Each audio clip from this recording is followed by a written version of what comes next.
Hello tout le monde, contente de vous retrouver aujourd'hui dans cette petite vidéo qui conclut nos tops et flops de l'année 2019. On va terminer aujourd'hui par les flops de l'année 2019. Donc tout au long de l'année, je vous ai présenté d'ailleurs chaque mois les tops et flops du mois. Donc c'était les produits qui me décevaient ou alors les produits qui passaient moyen test.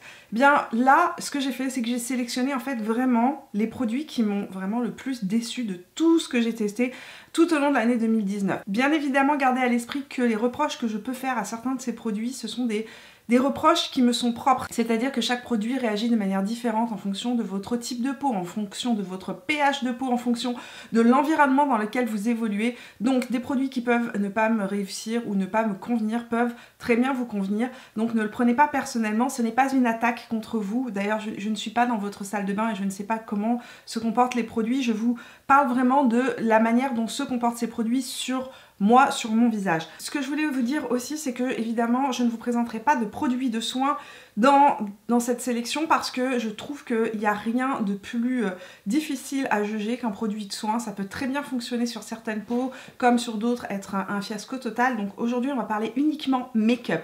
Voilà, si vous avez aimé cette série des tops et des flops de l'année 2019, n'oubliez pas de me laisser un petit pouce bleu, de venir me rejoindre en vous abonnant à la chaîne, en cliquant sur le bouton rouge juste en dessous. Je sors 2 vidéos beauté chaque semaine, le mercredi et le vendredi, et puis de me rejoindre sur Instagram et sur Facebook si ça n'est pas encore fait. C'est là où je vous fais les unboxings, les petites vidéos tutos, etc. Ça se passe par là-bas. Let's go, parlons de ces flops de l'année 2019. On va commencer par un produit de teint qui ne sert strictement à rien. C'est un produit de chez Wet n Wild qui s'appelle la base lumineuse en bâton.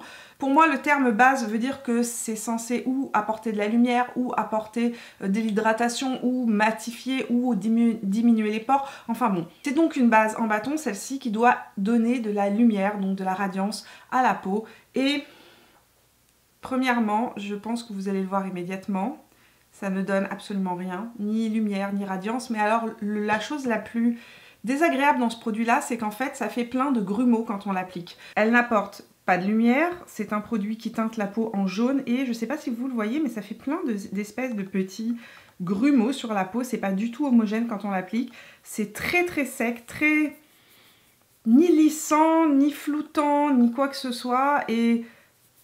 Et en fait, ça ne fait pas vraiment de différence sur la peau. En fait, ça n'apporte aucune différence. Voilà, que j'ai la base ou que je ne l'ai pas, ça ne fait rien. Donc pour une base lumineuse, je trouve que c'est moyen. Un produit illuminateur, c'est un produit qui est considéré comme un illuminateur de style soyeux, donc qui donne un effet bas nylon sur la peau. Et c'est un produit qui a été lancé, alors je pense que c'est un produit qui est sorti en édition limitée au printemps. C'était les fameuses gouttes illuminatrices éclat de soie de chez Becca en couleur champagne pop. Le produit est super joli comme ça quand on le regarde dans la bouteille, c'est absolument divin. C'est un champagne rose gold avec la couleur de champagne pop, donc de l'illuminateur champagne pop de chez Becca. Et le produit, quand on l'applique d'abord, est extrêmement huileux, mais vraiment extrêmement huileux. Donc quand on l'applique, jusque là, tout va bien, on a une belle lumière qui ressort et ça fait vraiment un voile hyper lumineux. Il y a deux petites choses que je n'aime pas dans ce produit. D'abord, il est extrêmement gras, mais vraiment très gras. Il est huileux en fait, c'est vraiment un produit huileux avec une base huileuse. Alors si vous le mettez par-dessus votre fond de teint, une fois sur deux, voire une fois sur toutes, ça vient complètement défaire le fond de teint parce que c'est une base huileuse. Donc c'est un peu comme si vous utilisiez un démaquillant huileux sur votre peau. Donc ça fait fondre le fond de teint qui est en dessous. Et surtout, ce que je n'aime pas, c'est qu'en fait, au bout de quelques instants, il s'absorbe dans la peau et il finit par disparaître. Mais disparaître complètement dans la peau. Si vous aimez ce type de produit là et que vous êtes à la recherche du parfait rose gold champagne pop idéal, sachez que CoverFX a exactement le dupe de ce produit là. D'ailleurs, c'est CoverFX les premiers à avoir créé ce type de produit là. Celui-ci c'est le Moonlight, je vous en ai parlé peut-être il y a 2 ou 3 ans parce que je l'utilisais sans cesse. Donc c'est pareil, ce sont des gouttes illuminatrices qu'on peut ou mélanger ou utiliser en base ou en illuminateur. Et là pour le coup, on est sur un produit ultra lumineux qui a exactement la même couleur que le champagne pop qui a disparu. Complètement disparu, mais c'est incroyable ce produit. Je pense que ce produit là étant à base d'huile, en fait la peau absorbe complètement l'huile et après je sais pas, les pigments réflecteurs ne restent pas sur la peau, c'est à dire qu'ils ils s'envolent, ils disparaissent. Alors que les gouttes de Cover FX qui sont juste ici, donc... Mais ce que je veux dire par là, c'est que le produit de Cover FX, lui, est un produit avec un fini beaucoup plus sec, qui s'absorbe très rapidement dans la peau, et surtout qui reste parfaitement, mais enfin voilà, lumineux et super beau, avec une belle réflexion de la lumière. Donc je suis un petit peu dégoûtée d'avoir acheté ces très jolies gouttes, qui à l'application sont hyper belles. Comme vous pouvez le voir, là, quand on les applique sur la main, c'est magnifique. Et au bout de 2 secondes, enfin, pas de 2 secondes, mais au bout de 5 minutes, le produit s'absorbe et il reste plus rien. Il n'y a plus de produit. Produit teint qui m'a extrêmement déçue. Je pense que ça a été le pire produit teint que j'ai testé cette année.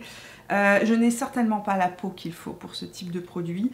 C'est le Fancyler. Donc, c'est un fond de teint multifonction de chez Tarte. Je l'ai testé dans une première impression, je vous en ai reparlé après. Déjà dans la première impression, si vous allez voir la première impression, les commentaires sous cette vidéo, les gens me disaient « Mimi, ce n'est pas une bonne journée teint ». Et moi quand je l'ai appliqué, je me suis dit « Oh là, oh là, oh là », au bout de quelques minutes ça n'allait pas. Il y a deux choses qui se passent. C'est un fond de teint ou un produit soin de teint, je ne sais pas comment appeler ça. Ce produit-là est censé être une base de teint et un fond de teint. Et en fait, chez moi, ça ne fait absolument pas ça. En fait, ce qui se passe, c'est que déjà, au niveau de mes joues, le produit s'absorbe complètement, mais complètement. Donc j'ai plus de correction, j'ai pas du tout d'effet corrigé au niveau de mes joues. Or, j'ai de la coupe rose et parfois des raches de rosacée sur les joues. Donc évidemment, ce produit ne me convient pas déjà pour ce point là, mais en plus de ça, c'est que ça fait un espèce d'aspect grumeleux sur ma zone T. En fait, il reste en superposition, il n'absorbe pas. Alors, sur les joues, il s'absorbe complètement, et sur la zone T, ça fait vraiment des grumeaux, en fait, de texture. Ça fait un fond de teint ou un Fancyler, n'est-ce pas, qui est keki, et c'est vraiment, ça fait de la texture, c'est vraiment pas joli du tout. Donc, c'est un produit que j'ai réessayé à plusieurs reprises, et à chaque fois, ça ne va pas. Pourtant, il y a plein de produits que j'aime chez Tarte, mais définitivement pas le Fancyler.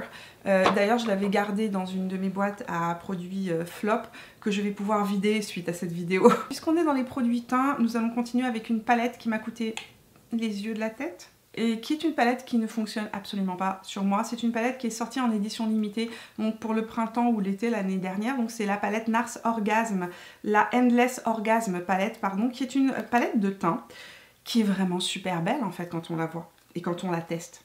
J'arrive pas à l'ouvrir. Déjà, on peut pas s'entendre, elle et moi. Déjà, quand j'arrive pas à l'ouvrir, c'est tellement agaçant, les packaging de chez Nars. Je sais pas, ils avaient peur chez Nars, peut-être que quelqu'un vole le contenu de la palette, donc ils se sont dit, voilà, on va rendre l'ouverture super difficile, il faut un code secret. Sésame, ouvre-toi. Je n'arrive pas à ouvrir cette palette. Déjà, quand je l'ai achetée, j'arrivais pas à l'ouvrir. Mais depuis, on dirait que le mécanisme, c'est comme grippé. J'arrive plus du tout à l'ouvrir. Est-ce qu'il faut que j'y aille avec les dents? Ah, j'ai réussi! Donc voici la palette que j'ai réussi enfin à ouvrir. Donc c'est une palette avec à l'intérieur des blushs et des illuminateurs en crème. Je suis une fan absolue des produits crème. Donc quand j'ai vu ça, je me suis dit, oh mamma mia, ça va être merveilleux, ça va être trop beau. Le problème que j'ai avec cette palette là, que j'ai quand même utilisée à plusieurs reprises, c'est qu'en fait les fards ne tiennent absolument pas sur la peau. Vous les mettez une heure et demie après, ils ont disparu, ils ont fondu, ils ont été absorbés par la peau. Je ne sais pas quelle est cette magie de cette palette qui fait que le produit disparaît, mais ils ne tiennent pas, du tout. Pourtant, à l'intérieur, il y avait des super jolis fards, des fards à joues crème avec de très très belles couleurs. Mais malheureusement, comme je vous ai dit, le problème pour moi, c'est vraiment la tenue de ces fards. On va continuer sur les produits crème et il y a certains produits qui m'ont... Cet été, j'ai testé des blushs de chez NYX qui sont des blushs crème de la collection Bear With Me. Et j'ai un problème massif avec ces blushs, c'est qu'en fait, ils sont pigmentés, effectivement, ils font comme un peu une eau de teint. Je ne sais pas si vous connaissez les Benetint de chez Benefit, ça ressemble un petit peu à ce fini-là, mais en version stick. Cependant, le problème que j'ai avec ces produits-là, c'est que ils sèchent très rapidement, mais très rapidement, et on peut plus les estomper.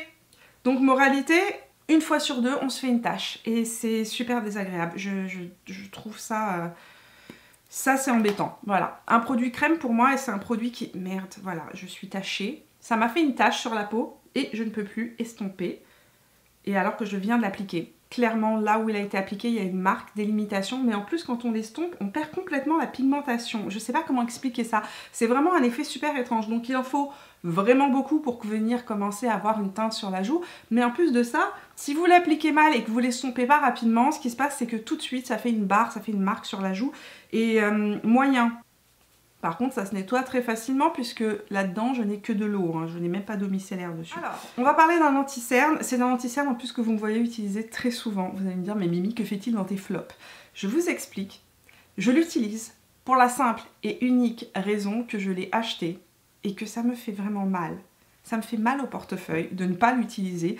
Et j'ai trouvé une solution pour pouvoir l'utiliser et que ça se passe plutôt bien, mais ça reste que c'est vraiment pas mon préféré dans ce type de catégorie. Donc, je m'explique. C'est pas un flop total puisque je l'utilise encore, mais c'est un blop. C'est-à-dire que c'est vraiment un produit. Si vous me dites, Mimi, j'ai vu ça dans ta vidéo, est-ce que tu me conseilles de l'acheter? Je vais vous dire tout simplement non. Voilà. C'est l'anti-cerne Accomplice de chez Marc Jacob. C'est un anti-cerne qui est ultra desséchant. Ultra desséchant, ultra sec. Si vous en mettez trop par exemple sur le cerne, vous risquez d'abord d'avoir le contour de l'œil hyper desséché, voire plissé avec des rides qui apparaissent que vous ne connaissez pas. Et en plus de ça, je trouve pas qu'il ait une excellente tenue dans le temps. Je préfère de loin le Soft Matte Complete Concealer de chez NARS. C'est le même type de produit, sauf que le Soft Matte Complete Concealer de chez NARS est un produit plus hydratant, donc moins marquant pour le contour de l'œil avec une bien meilleure tenue. Et ce que je voulais vous dire, c'est que si par hasard vous êtes comme moi, vous avez acheté cet anti-cerne et que vous ne le trouvez pas à votre goût et que vous trouvez qu'il est beaucoup trop desséchant pour votre contour de l'œil, mettez une petite goutte d'huile sur votre contour de l'œil avant d'appliquer cet anti-cerne. La petite goutte d'huile va faire un effet émollient, ça va permettre à l'anti-cerne de beaucoup mieux se disperser et d'être plus homogène et moins marquant, ça va moins marquer les ridules, ça va être plus hydratant, le résultat sera plus joli. Voilà, je voulais que cette revue soit aussi quelque chose d'utile, c'est-à-dire que c'est pas bitcher pour bitcher et dire ah oui ce produit là il est pas bon, je veux quand même vous donner des alternatives de temps en temps. Nous arrivons à ce moment fatidique de la vidéo où les gens risquent de ne pas être d'accord du tout avec moi. Mais que voulez-vous que je vous dise? La palette qui m'a le plus déçue cette année est sans conteste la Riviera palette de chez Anastasia Beverly Hills. C'est pas une palette qui est complètement mauvaise, c'est une palette qui a un défaut qui me dérange beaucoup. C'est que les fards qui sont ici, donc le rose qui s'appelle Bahamas et le violet qui s'appelle Cannes, sont des pigments qui s'estompent super mal, mais super mal. Et j'ai des violets et des roses dans d'autres palettes, entre autres la Morphe et James Charles qui coûte beaucoup moins cher et qui est d'excellente qualité avec des pigments roses et violets pareil. J'ai aussi la petite Huda Beauty Néon.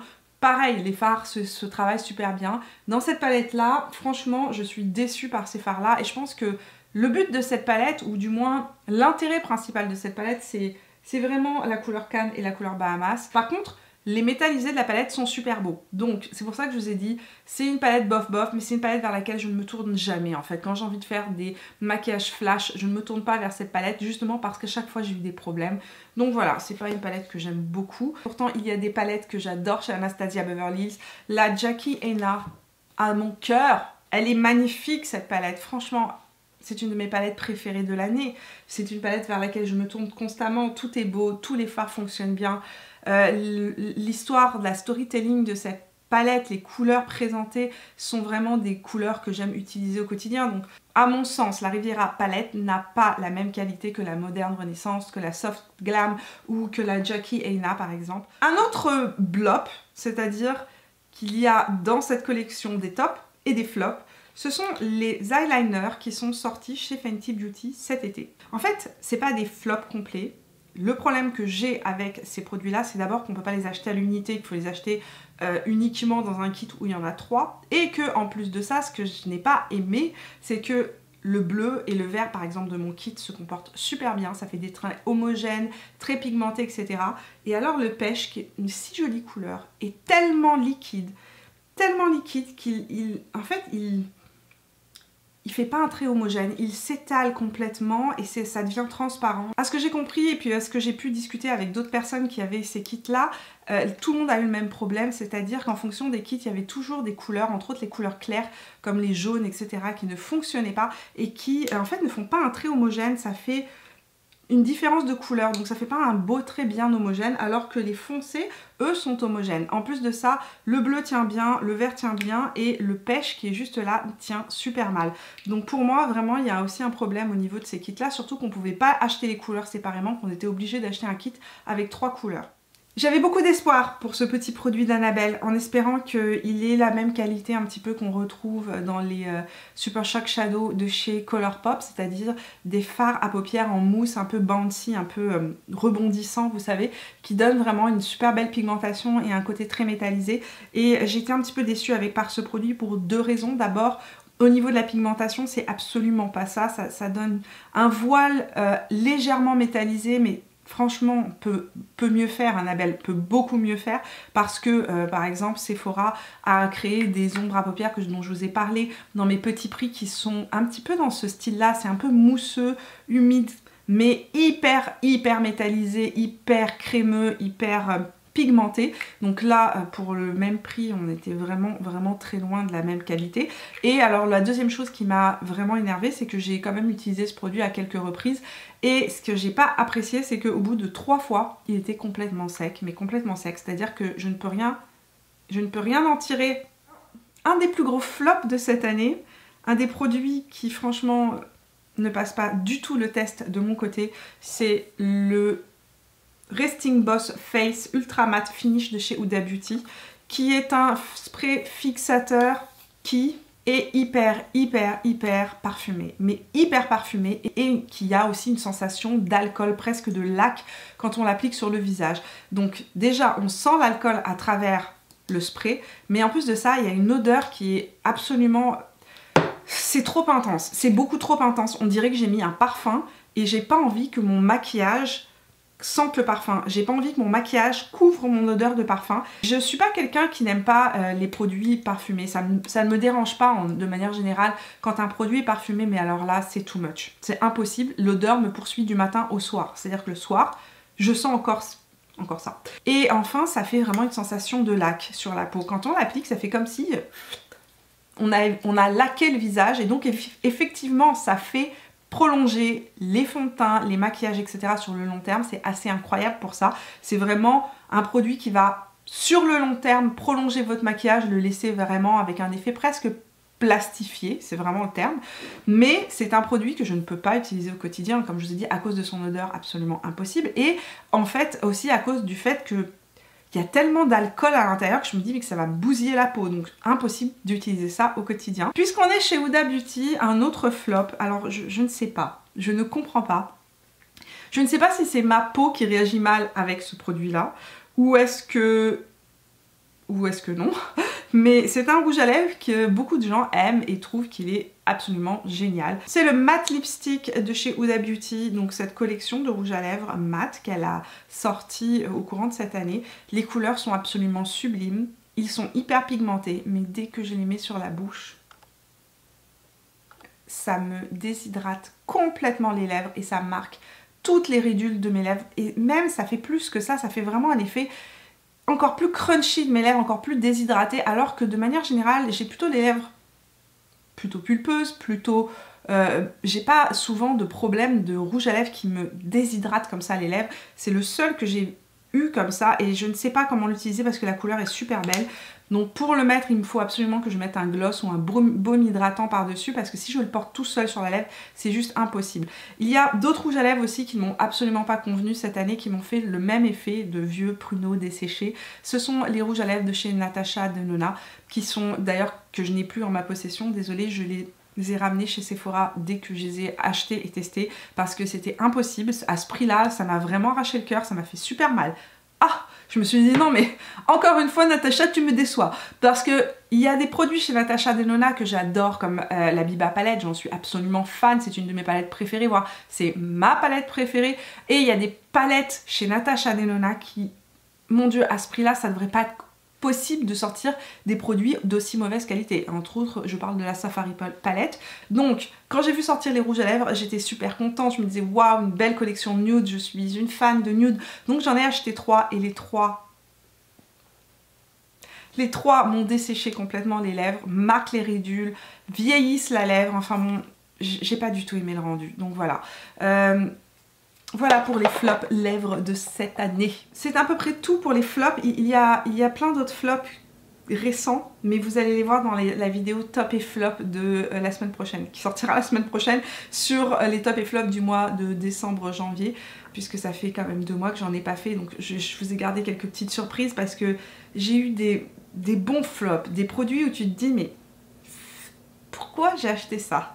Pourquoi? Voilà, merci d'être resté avec moi jusqu'au bout de cette vidéo, j'espère qu'elle vous a plu. Si c'est le cas, n'oubliez pas de me laisser un petit pouce bleu, de me dire dans les commentaires quels sont les produits qui vous ont déçu, les produits que vous ne voulez plus revoir dans votre trousse make-up cette année.